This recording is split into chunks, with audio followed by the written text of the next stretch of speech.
యమపురికి వెళ్లే దారిలో You got something? నది ఒడ్డున ఎదురు చూసే వాళ్ళ boss very strange website boss. Internet లో ఇలాంటివి కొన్ని వేల వెబ్సైట్స్ ఉన్నాయి. ఇన్ఫాక్ట్ ఆర్డిఎక్స్ తయారు చేసేందుకు కూడా వెబ్సైట్స్ ఉన్నాయిగా. లేదు బాస్, ఈ విజువల్స్ చూడండి, ఇదేదో నరకంలా ఉంది. నేరము గంధపు చెట్లు నరకటం. నేరస్తుడి పేరు వీరప్పన్. గుర్తులు పెద్ద మీసాలు. బాధపడద్దు, అందరూ గరుడ పురాణంలో ఉన్న విధంగా శిక్షించబడతారు. This is Garuda Puranam. Exactly sir, నాకెందుకు ఇతనేనని doubt. It's very very hot. Good work Anandarao, good clue. అతను ట్రేస్ చేయగలవా? బాస్ ట్రేస్ చేయాల్సిన అవసరమే లేదు. ఇటు చూడండి, తనే స్వయంగా వస్తున్నాడు. వచ్చే ఆదివారం నెహ్రూ స్టేడియంలో బాస్. సార్ మిమ్మల్ని చూడటానికి రామం గారు అటు వచ్చారు. రామం, నా కోసం ఇక్కడికి రావద్దని నీకు ఎన్నిసార్లు చెప్పాను. ఇప్పుడు అంత అర్జెంట్ పని ఏంటి? సంగీత అకాడమీలో నీకు ఎవరైనా తెలిసే ఉంటారా? సెక్రటరీ తెలుసు. ఎందుకు?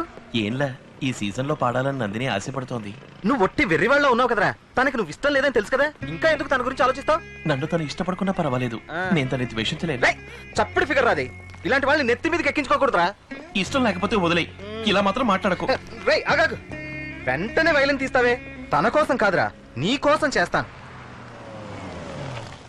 ఈ సంవత్సరం మహా టైట్ షెడ్యూల్ సార్. ఎన్ఆర్ఐలే వచ్చి రోజు అడిగి పెడుతూ ఉంటే కాలిఫోర్నియా నుంచి వచ్చిన నిన్న నుంచి పడిగాపులు వస్తున్నారు చూడండి. సరే సరే. మిస్టర్ నారాయణ, ఎంపీ మూర్తి గారు పంపారు. ఎంపీ గారు పంపారా? ఇది ముందే చెప్పొచ్చు కదా సార్. విజయశ్రీ పాడమ్మా. పరవీణా మృదుపాణి వనరుహలోచన బంబరవేణి సురనుత అంటే ఎంత శ్రావ్యమైన గాత్రమో. ఎంపీ గారి క్యాండిడేట్ కదా, ఇంకా మీరు పాడి వినిపించాలా? ఈవినింగ్ ప్రైమ్ టైంలో ఉండేలా చేస్తా. ప్రోగ్రామ్ కన్ఫర్మ్డ్ అని ఎంపీ గారికి చెప్పండి. విజయశ్రీని నేను చూసుకుంటాను, నా పద్మశ్రీని ఆయన కొంచెం చూసుకోమనండి. Many thanks. సంతోషం. How about me Narayan? Next season Shyam. Shit, you are sting. నువ్వెవరయ్యా? నా పేరు రామానుజం, పామర్తి శ్రీనివాసులు గారి మనవణ్ణి. పామర్తి వారిది ఆ కాలం. ఇప్పుడు చేమకుర్తి మాణిక్యం అని పాడుతున్నాడు. చెప్పండి. పోలీస్ డిపార్ట్మెంట్ లో చారి పంపించారు. ఈ చారికి వేరే పనేం లేదనుకుంటాను. ఏమిటి విషయం? నందిని అని నాకు కావలసిన అమ్మాయి దివ్యంగా పాడుతుంది. న్యాయమూర్తులు గవర్నర్ల సమక్షంలో కచేరీ ఇచ్చిందా? త్యాగరాజ ఉత్సవాల్లో ప్రతి సంవత్సరం పాడుతుంది సార్. ఎంపీ మినిస్టర్ సిఫార్సు ఏదైనా ఉందా? అర్హత ఉంది సార్, ఒక్క ఛాన్స్ ఇవ్వండి సార్. ఛాన్స్ లేదమ్మా. ఇప్పుడే ఎంపీ సిఫార్సులో కష్టపడి ఒక అమ్మాయికి స్లాట్ ఇచ్చా. ఇక వచ్చే సంవత్సరమే. పో, డోంట్ వేస్ట్ మై టైం. చారి పంపించండి సార్. చారీ లేదు, పూరి లేదు, వెళ్ళవయ్యా. సార్ ప్లీజ్ సార్, లేదు సార్, ఒక్కసారి క్యాసెట్ వినండి సార్. నందిని తన దగ్గర పాటలు నేర్చుకున్న పిల్లలు ఏమయ్యా? అందరూ కలిసి ఛాన్స్ తిరుగుతూ లేదని పాడారు. నీకు అప్పుడే అద్భుతంగా చెప్పాను ఉంటుంది కదా. సార్. పదే రోజంతా పదే అడిగినా వినాలనిపిస్తుంది ప్రాణం సార్. ఇదేమిటి ఉన్నట్టుండి భూతి పంచాంగం మొదలెట్టావు? ఇది సంగీత సరస్వతులు కొలువు తీరే పవిత్ర స్థలం. బ్రాహ్మణ పుట్టుకు పుట్టు. అర్హత ఉన్న వాళ్ళకి ఎందుకనరా మీరు ఛాన్స్ ఇవ్వరు? నీలాంటి వాళ్ళేరా ఈ దేశానికి చీడ పురుగులు. పాటకి సిఫార్సు, చదువుకి సిఫార్సు, పనికి సిఫార్సు, ఆటలకి సిఫార్సు. మావా బావా బంధువులని దద్దమని సెలెక్ట్ చేయడం వల్లే అన్ని శాఖలలో మనం వెనకబడిపోతున్నాం. క్రికెట్, హాకీ, టెన్నిస్ లో ఎక్కడికి వెళ్ళినా మనం దెబ్బతిని వస్తున్నాం. 100 కోట్ల మంది ఉన్న ఈ దేశంలో ఒక ఒలింపిక్ మెడల్ సాధించడానికి మొక్కుతున్నాం. ఏమిటి ఏమిటి జుట్టు వరపోసుకుని నువ్వు బెదిరించేస్తే భయపడతాను అనుకున్నావా? ఐజీ ఈ సభ లైఫ్ మెంబర్. హలో. అయ్యో నా పని చెట్టు. నీలాంటి వాళ్ళకి సూలదండన వేరా కరెక్ట్. అంటే ఏమిటి? నరకంలో విధించాల్సిన శిక్షని ఈ నగరంలో విధిస్తున్నా. అయ్యో ఇదెందుకు కుంది? ఇదే నీ పాలిటి శూలం. అయ్యో నాకు మూలశంక. నీ నందినో గిదినో ఈ హాల్లోనే నీకు. అయ్యా confirmed.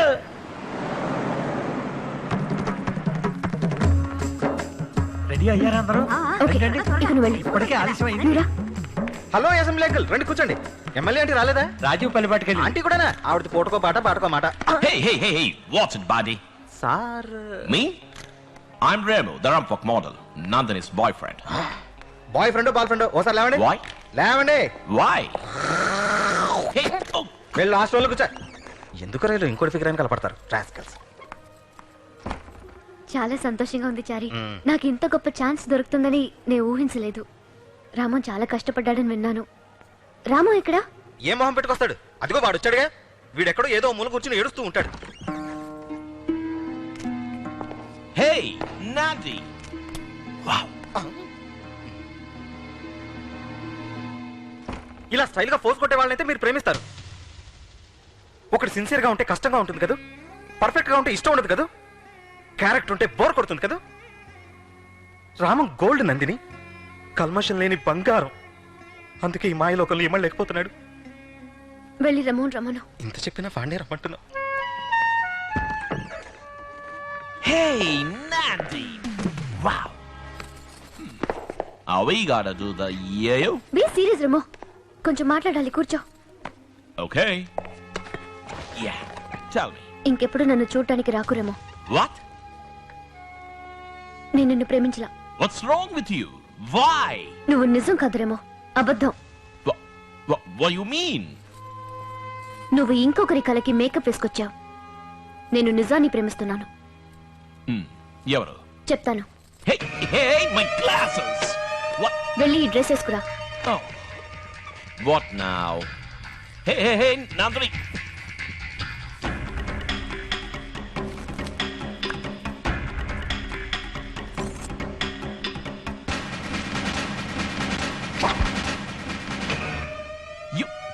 You mean Ramam? Rama నన్ను లవ్ చేస్తున్నది. ఎస్, రామవే నిజం, నువ్వు అబద్ధురమే. ఇంకెప్పుడు నాకోసం రాకు. What? వెళ్ళు. Nandi, this is not fair. You can't do this to me. I'm crazy about you. I'm hurting inside. I can take this. నేను తట్టుకోలేకపోతున్నాను. This is killing me.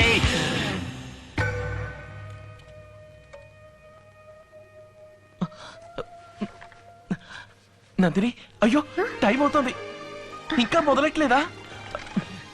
ఎక్కడ నీ వుడ్బి వచ్చారా? ఇకెప్పటికీ తిరిగి రాడు రామో. అయ్యో, వివాహం? అది నీతోనే రామో. ఏమిటి నువ్వనేది? నేను నిన్నెంతగానో బాధ పెట్టాను. నన్ను క్షమించు రామో. అంత పెద్ద మాట అనకు. లేనందిని, నీ చేతులతో తాకి లేవతీస్తేనే నన్ను క్షమించినట్టు అర్థం. ఏమిటిది నందిని? అయ్యో నందిని, నాకేదో అవుతుంది. నాలుగు చెప్పులు లాగేస్తున్నాయి. వన్ మాత్రం వచ్చేలాగుంది. ఇదంతా పెళ్ళి అయిన తర్వాత ఎవరైనా ఏంటి రెడీయా? సారీ, వేరే రూమ్కి వచ్చాను. అమ్మ రామా, ఈ పిల్లి పాలెంత అవుతుంది అనుకున్నాను రా. వీరే తాగావు కదరా. అయ్యో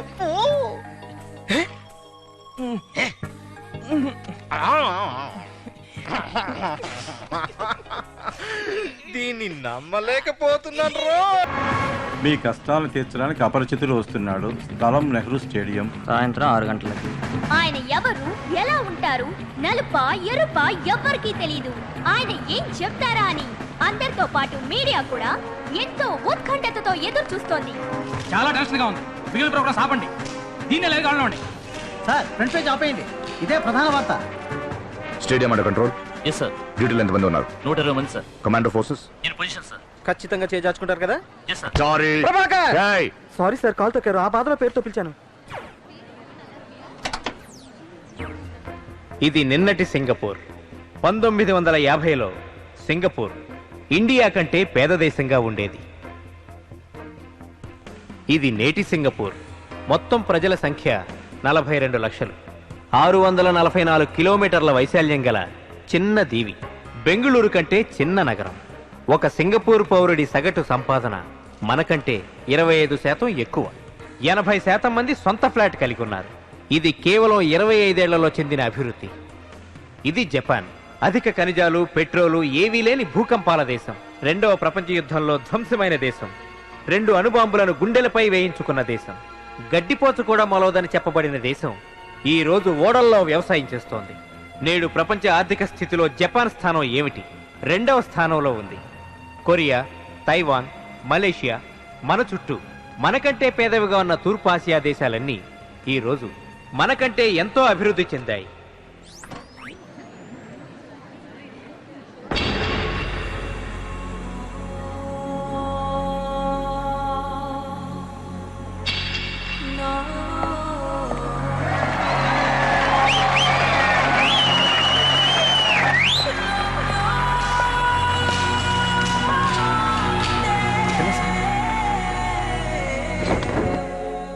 ఇప్పుడు మీరు చూసింది సినిమా మొదలెట్టే ముందు చూపించే న్యూస్ రీల్ కాదు, మన ఇండియా చేజార్చుకున్న అవకాశాల జాబితా.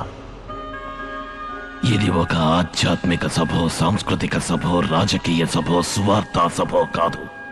మన మనసాక్షిని ప్రశ్నించుకోబోయే సభ. 57 ఏళ్ల స్వతంత్రం, 100 కోట్ల మంది జనం, 33 లక్షల చదరపు కిలోమీటర్ల వైశాల్యం, అందులో సగం పైగా సాగు భూమి, 10 జీవనదులు, 1.5 లక్షల కర్మాగారాలు, ఇవన్నీ ఉండి ఇండియా ప్రపంచ దేశాల వరుసలో ఆర్థిక స్థితిలో 49వ స్థానం, రూపాయి విలువలో 44వ స్థానం, శుభ్రత ఆరోగ్య విషయాల్లో 20వ స్థానం, ఎయిడ్స్ అందులో 2వ స్థానం, కుంభకోణంలో 3వ స్థానం. ఏ ఏ మీలో ఎవరైనా చెప్పగలరా? మంచి ప్రధానమంత్రి లేకపోవడం వల్లండి. మంచి ముఖ్యమంత్రులు లేకండి. మంచి మంత్రులు లేరండి. మంచి అధికారులు లేరండి. మంచి పోలీసులు లేరండి. మీరందరూ కలిసి మంచి మంచి అంటున్నారే, మనలో ఎంతమంది మంచి పౌరులుగా ఉంటున్నాం? ఎంతమంది మనలో బాధ్యతని సరిగ్గా నిర్వహిస్తున్నాం? క్రికెట్ టీంలో మంచి కెప్టెన్ ఉన్నంత మాత్రాన ఇండియా గెలవదు. 11 మంది సరిగ్గా ఆడితేనే గెలుస్తుంది. అందులో ఒక్కడు సరిగ్గా ఆడకపోయినా మీకెంత కోపం వస్తుంది? 100 కోట్ల మంది వ్యక్తులు కలిస్తేనే ఇండియా. ప్రధానమంత్రి, ముఖ్యమంత్రి, మంత్రి, అధికారి, మీరు, నేను అందరం ఒంటరి వాళ్ళమే. ఎవరి బాధ్యత వాళ్ళు సక్రమంగా నిర్వర్తిస్తేనే ఈ దేశం బాగుపడుతుంది. కానీ మనమందరం ఏం చేస్తున్నాం చూడండి. గౌరవనీయులైన వీరు మనలో ఒకరు. వీరి దినచర్య ఏమిటో చూడండి. అమ్మయ్యా,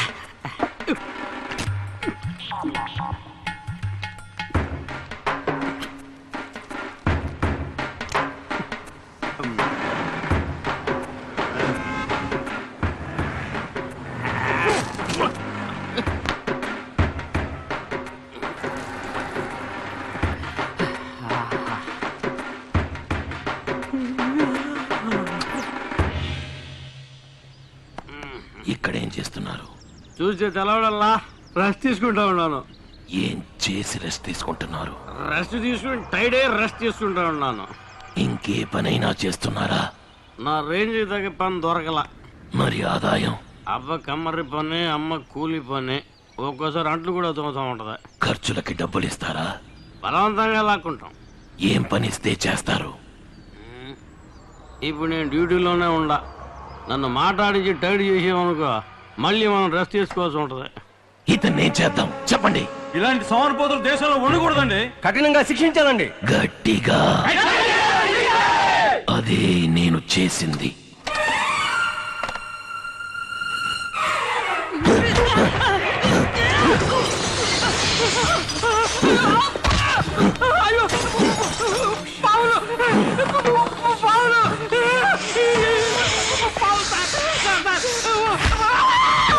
ఈ శిక్ష పేరు సర్పదంశనం.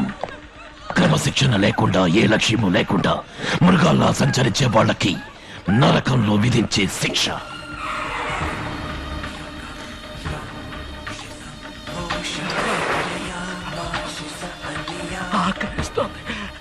ఆకలేస్తుందా?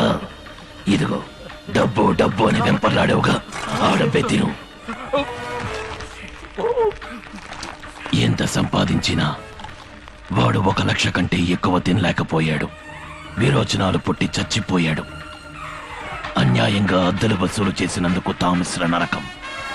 పొరలో సొమ్మును ఆశించే వాళ్లకు విధించే శిక్ష. యాక్సిడెంట్లో దెబ్బలు తగిలినప్పుడు సహాయపడకుండా పోయిన వాడికి అంధకోపం. ఇచ్చిన డబ్బుకి మంచి భోజనం పెట్టని వాడికి కుంభీపాకం.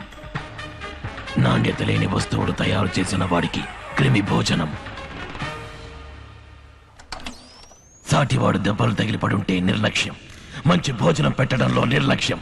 నాణ్యమైన వస్తువులు తయారు చేయడంలో నిర్లక్ష్యం. నిబంధనల్ని పాటించడంలో నిర్లక్ష్యం, డ్యూటీలో నిర్లక్ష్యం, ట్యాక్స్ కట్టడంలో నిర్లక్ష్యం, ఓటేయడంలో నిర్లక్ష్యం, ఓటేసిన వాళ్ళ మీద నిర్లక్ష్యం. ఇలా చిన్న చిన్న నిర్లక్ష్యాలని ఒక్కటై ఒక మెగా నిర్లక్ష్యమై అదే మన జాతీయ గుణమైపోయింది, మన రక్తంలో కలిసిపోయింది. అందుకే మనం ఇంకా పైకి రాకుండా ఇలాగే ఉండిపోయాం. నేను వదిలిపెట్టాను. ఇక నిర్లక్ష్యంగా ఎవరున్నా వాళ్ళకి నరకలోకపు దండనే విధిస్తాను. Quick cover all the exits, quick quick.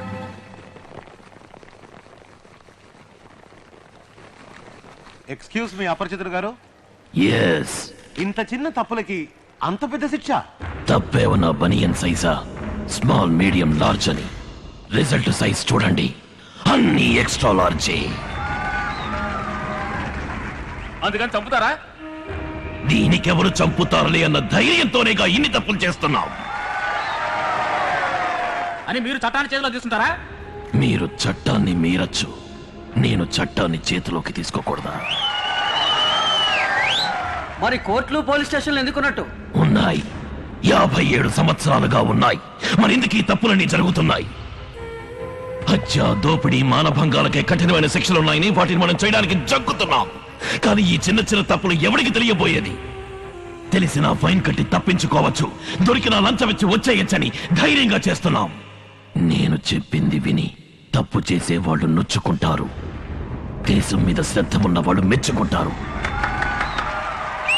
Sorry, over. Any questions? Zoom. ఇప్పుడు మీరు చూసింది నాకు వచ్చిన మొదటి కంప్లైంట్కి ఇవ్వబడిన తొలి దండన. ఇంకో 24 గంటలు టైం ఇస్తున్నాను. చేసిన తప్పుల్ని సరిదిద్దుకోండి, లేదంటే నా వెబ్సైట్ లో ఉన్న నేరస్తులందరినీ లిస్ట్ వేసి మరీ చంపుతాను. Okay guys, come on, shoot చేయకండి. అతను నాకు కావాలి, ప్రాణాలతో కావాలి. బయటికి వెళ్ళే గేట్లన్నీ క్లోజ్ చేయండి.